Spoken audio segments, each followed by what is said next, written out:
Okay, so tapos na po yung pina-smooth natin ng cambio. Ang matigas ang cambio, ang issue ni Bossing. Ayan, paparoad test muna natin sa kanya. At interviewin natin siya mamaya kung naging smooth ba yung cambio niya. Sundan natin siya hanggang doon. Yan. Pagbalik niya, interviewin natin siya, mga kabro. Yan, ni-road test pina-road test natin sa kanya para alam niya yung dati at ngayon. Yan, yung pinagkaiba nung dati at ngayon, mga kabro, sa cambio. Ay na, pabalik na siya kaagad, mga kabro. Yan. Tatanungin po natin si Bossing kung naging smooth ba yung ginawa natin na pinagbabawal na technique. Hop, hop, hop, hop, hop, hop, hop, hop. Ha? Okay na? Yun. Ang dali lang, hindi narinig ng nanonood, Bossing. Anong pinagkaiba nung cambio niya, Bossing? Smooth na. Smooth na. Alright. Dati na mahirap. Hindi po katulad dati na mahirap. Okay. So, 1 to 100%, anong hatol nyo? 99 or 100.1? 100%? Ayun. Oh my God! Wow! So, okay na, mga kabro. Ayan, tapos na rin, mga kabro. A few moments later. Okay, good morning po. Welcome back kay Kuya Joey Payad, yan o. Kuya. From San Manuel, Pangasinan, TMX 125 Alpha, mga bro. Ilang beses na itong nababa, Kuya? Ay, boss. 3 beses nang nababa. Pang-apat na ngayon na mabubuksan itong bandang lot side. So, hindi nila mapatino-tino yung cambio, mga bro. Matigas pa rin. At ngayon, sobrang tigas na. Minsan, hindi pa pumapasok. Minsan, magre-release ng kusa. Tapos, biglang magwawild. Siyempre, naka-neutral. Biglang magre-release. Ayan, yun ang problema ng motor ni Bossing. Kaya ngayon, gusto niya muna, palambutin muna natin yung cambio. At dahil may nakita pa akong problema dito sa loob ng makina niya, ito. Main shaft, kumakalog na, up and down. Pero yung atras sa bante, normal lang yon, atras sa bante. Pero yung up and down, abnormal. Okay? Ang isa sa papalitan dito, idle gear ito, salpakan ng housing, or yung kanyang 6202 na bearing dun sa dulo, yung dulo nito. So ngayon, yung pang pa-smooth muna ng cambio yung gagawin natin, request ni Bossing dahil baka kulang pa yung budget niya. Yung smooth cambio muna ang gagawin natin dito, mga bro.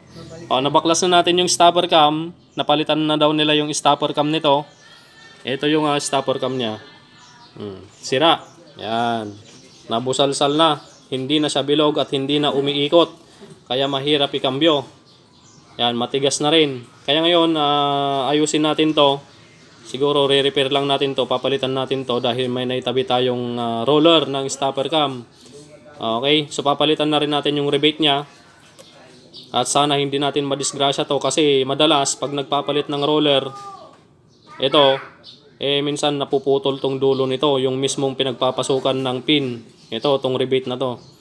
Okay, so diskartehan muna natin to. Tapos, ang gagamitin din nating rebate dito is yung nagpalitan ng clutch damper na rebate. Yung rebate ng clutch damper ang gagamitin natin dito. Yan.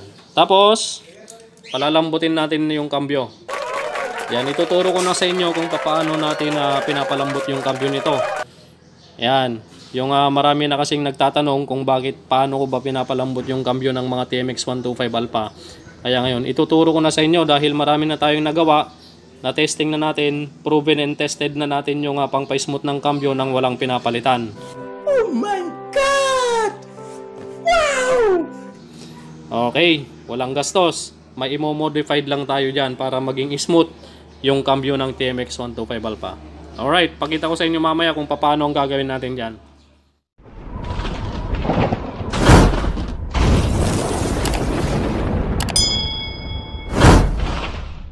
Okay, discarding malupit, revealed na tayo, mga kabro, sa pangpalambot ng cambio ng TMX 125 Alpha. Ayan, so tapusin nyo tong video na to, mga kabro, dahil makikita nyo kung ano yung diskarte na gagawin natin para mapalambot natin, mapa-smooth yung cambio ng TMX 125 Alpha. Dahil karamihan, kadalasan sa TMX 125 Alpha, Yun ang problema. Mahirap magkambyo, matigas. Minsan, pepersahin mo pangapakan para lang magkambyo or mag-release. So, ang problema niyan mga kabro, saan ba tayo dapat magbukas? Alright? So, ang pagbubuksan lang natin ng makina is sa bandang clutch side. Yan. Huwag nyong ibaba yung makina, huwag nyong i-overhaul para lang makita yung transmission o yung mga shifting port. Okay? So, wala sa loob ng makina yung problema ng TMX125 Alpha para makita nyo kung anong problema, bakit matigas yung kambyo, mahirap ipasok yung kambyo. Okay, sa bandang clutch side lang tayo magbubukas. Alright, so ngayon, i-rebuild na natin. I-share ko na sa inyo mga kabro yung diskarte natin dahil marami nang nagtatanong kung bakit anong ginagawa natin sa pagpapa-smooth ng kambyo ng TMX125 Alpha. Yan. Wala naman tayong pinapalitan na pyesa pero nagiging smooth yung kambyo. Yun ang maganda dito. Yan mga kabro. So sana panoorin nyo to. Discarding malupit ni Kabro Mechanic. Pinag-isipan kong mabuti yan mga kabro para mapa-smooth yung kambyo. Okay? So pinatagal muna natin. Marami na tayong napa-smooth ng kambyo ng TMX125 Alpha. At ngayon i-reveal ko na sa inyo. Proven and tested ko na to. Kaya i-share ko na sa inyo para magkaroon din kayo ng ideya paano palambutin ang kambyo ng TMX125 Alpha. Saan man kayong lugar ng bansang Pilipinas, sana mapakinabangan nyo yung technique na to na ibabahagi ko sa inyo sa video ito. Alright, papakita ko na sa inyo kung paano. Alright, so nakita nyo naman, binaklas natin yung bandang clutch side. Tinanggal natin yung stopper cam, which is yung sira na. Sira na yung kanyang roller stopper cam. Yan o, pudpud na. Papalitan natin tong roller niya. Re-repair lang muna natin dahil kulang sa budget si bossing. Yan, ito yung roller niya. Wala na, hindi na bilog. Alright, so ngayon, technique rebuild tayo. Okay, so ang imo-modified natin at hindi tayo magpapalit ng pyesa sa bandang clutch side para maging smooth ang kambyo ay tanchararan. Ano ang nandito sa aking kamay? Ito na. Yun. Ayan, nanginginig pa yung aking kamay mga kabro. Okay, kung makikita nyo, sa TMX125 Alpha, masyadong malalim ito. Yan, masyadong malalim to. Yung iniikutan ng stopper cam. Okay, so ganyan ang posisyon niyan. Masyadong malalim, kaya kapag nagcambio ka, nag-shift ka, is masyadong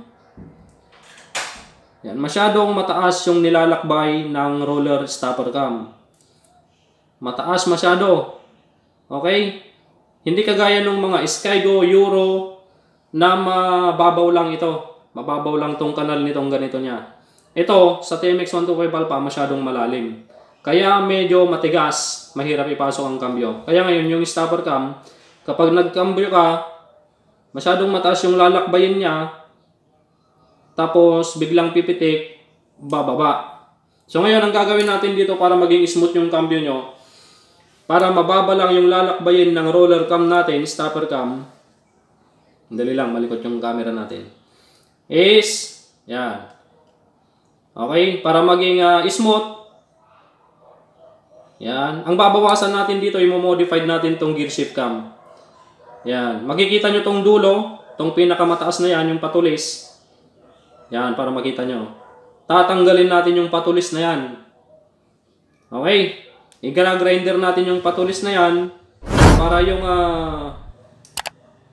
lalakbayin ng stopper cam is mas mababa. Okay, para mas maging smooth yung pag-ikot ng gear shift cam at mas mababa yung aakyatin nitong stopper cam. Okay, gagrinderin natin to tapos ipapabilog din natin mamaya. Huwag nyong gagrinderin ito dahil ito yung kinakawit nung parang pambukas ng soft drinks. Ito yung kinakawit niya para umikot. Okay, huwag nyong gagrinderin to.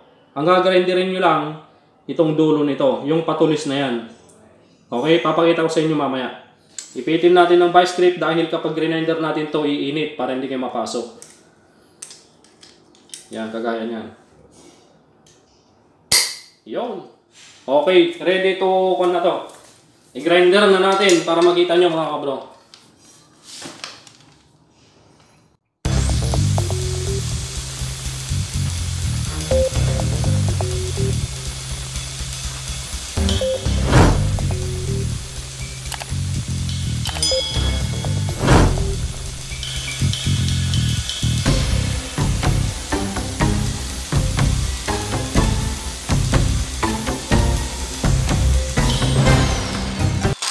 Okay, so nag-grinder na natin yung dulo.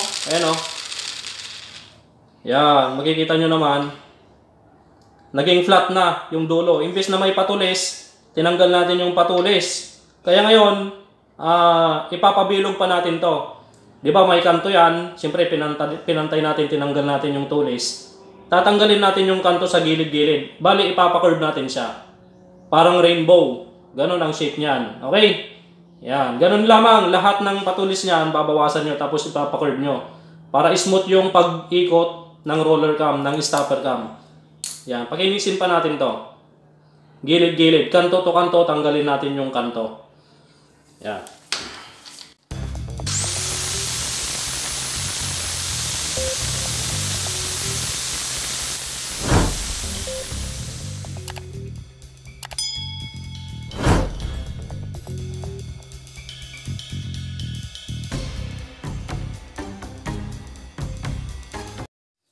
Okay, so natapos na natin pakinisin yung gilid-gilid, natanggal na natin yung kanto-kanto.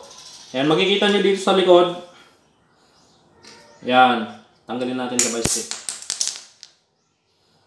Ayan, ito yung ginawa natin mga bro. Tinanggal natin yung patulis. Okay. Okay, so ito na mga kabro. Tinanggal natin yung patulis. Ito. Tapos ito yung kinalabasan. Okay. So ito na mga kabro, yung grinder natin. Makikita nyo. Yan. Mas mababa na to kesa dito sa iba. Okay, so ganyan yung ginawa natin. Tinanggal natin yung mataas na parte. Yung patulis, tinanggal natin. Ayun o, wala na siyang kanto sa gilid-gilid. Which is, pa-curve na siya, parang pa-rainbow. Okay, so isa pa lang yung natanggal natin. Isa pa lang yung nag-grinder natin. Pero lahat ng yan mga kabro, 1, 2, 3, 4, 5. 5 pa yung gagrinderin natin. Pakita ko na lang sa inyo mamaya. So bali 6 yan. 1, 2, 3, 4, 5, 6. 6 ang igaganon ninyo. Okay?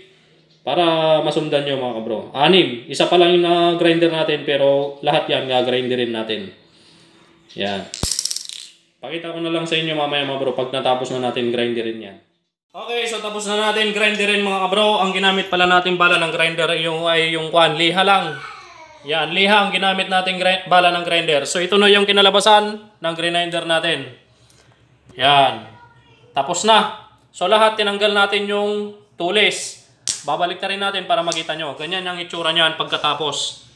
At ito naman yung itsura niya noong dati. Yan. Alright, makikita nyo. Mas mataas yung inaakyatan ng stopper cam kapag yung stock niya. Dahil malalim to. Kaya ngayon ang ginawa natin, tinabas natin yung dulo, yung mga tulis niya. Pati yung sidings niyan, pinakinis natin. Para maganda yung akyat ng stopper cam dito sa gear shift cam. Okay? Tignan nyo na lang yung pagkakaiba nila. Ito yung na-modified natin, ito yung stock. Alright. Okay na, so kapit na lang natin to para makita natin at matesting natin kung umismooth at ipapatesting natin mismo sa may-ari kung ano ang pinagbago ng kanyang kambyo. Alright? Okay mga kabro, tapos na natin na magikin or i-modified yung gear shift cam nitong motor ni Bossing. At yung stopper cam roller niya, napalitan na rin natin dahil may nakatabi tayong ganito na roller. Ito, napalitan na natin. Makikita nyo naman itong stock niya is bugbog na. Okay, so yan, napalitan na natin. So, check natin yung ikot. Ikot natin yung gear shift cam para makita natin yung inaakyatan nitong roller cam, stopper cam. Yan, napaka-smooth na ng ikot nito mga kabro. Ayan o, testing. Tignan natin yung stopper cam. Yun o, suwabeng-suwabe mga kabro. Yun o. Oh my God! Wow! Alright, goods na goods. Takpan na natin to dahil mayroon pa tayong isang paglalambutin ng cambio. Inilabas doon dahil tatanggalin yung sidecar. Gagawin din natin ganito kay smooth yung cambio mamaya. Yan, rebuild na to. Okay, so kapag natutunan nyo tong discarding to mga kabro, makakatulong sa inyo to sa pagmimekaniko ninyo. Yan, so marami na rin tayong na ganito, kaya nireveal na natin yung sekretong malupit natin. Walang iba kundi si Kabro Mechanic lang ang nakaisip niyan. Alright. Ingat lang din sa pag-grinder niyan. Sabi nga ni Boss Joke, ingat din sa pag-grinder dahil kapag nag-grinder nyo tong kinakawit ng kwan, ito, kapag nag-grinder nyo yon, ito, hindi na magkakambyo, dadaplis na yan. Kaya ingat lang din sa pag-grinder niyan. Alright, shoutout kayo po, Madam. Napakaganda ni Madam. Singer pala to. At kay Boss. Yan. Lumayo, tumakbo. Ha? Alright, so yun po yung minodified natin. Takpan na natin to para matesting na natin. A few moments later. Okay, napakinggan nyo naman yung komento ni Bossing. Yan, from San Manuel, Pangasinan po. Ayan. Ito, may isa pa, motor din po ni Sir. Ayan po si Sir. Poging-pogi. Pinalambot din natin yung cambio. Ganon din yung ginawa natin sa gear shifting cam niya. Kagaya nun. Oh, testing mo nga, brother. Testing cambio. Testing mo cambio. Yun o. Pinakakamay pa nyo. Oh. Oh. Oh. Oh. Imbis na pa ang magcambio, kamay na. Alright, bawas. Oh. Yan, pina-smooth din natin yan mga kabro. KMX125 Alpha din. Anong sinasabi ni Boss Barn? Smooth, parang Mio daw. Smooth parang Mio? Wow! Okay na. Okay, so tapos na po yung pina-smooth natin ng cambio. Ang matigas ang cambio, ang issue ni Bossing. Ayan, paparod-test muna natin sa kanya. At interviewin natin siya mamaya kung naging smooth ba yung cambio niya. Sundan natin siya hanggang doon. Yan. Pagbalik niya, interviewin natin siya, mga kabro. Ay na, pabalik na siya kagad, mga kabro. Yan. Tatanungin po natin si Bossing kung naging smooth ba yung ginawa natin na pinagbabawal na technique. Hop! Ha? Okay na? Yun. Andali lang, hindi narinig ng nanonood, Bossing. Anong pinag-iba nung cambio niya, Bossing? Smooth na. Smooth na. Alright. Dati na mahirap. Hindi po katulad dati na mahirap. Okay. So, 1 to 100%. Anong hatol nyo? 99 or 100.1? 100%? Ayun. So, okay na mga kabro. Ayan, tapos na rin mga kabro.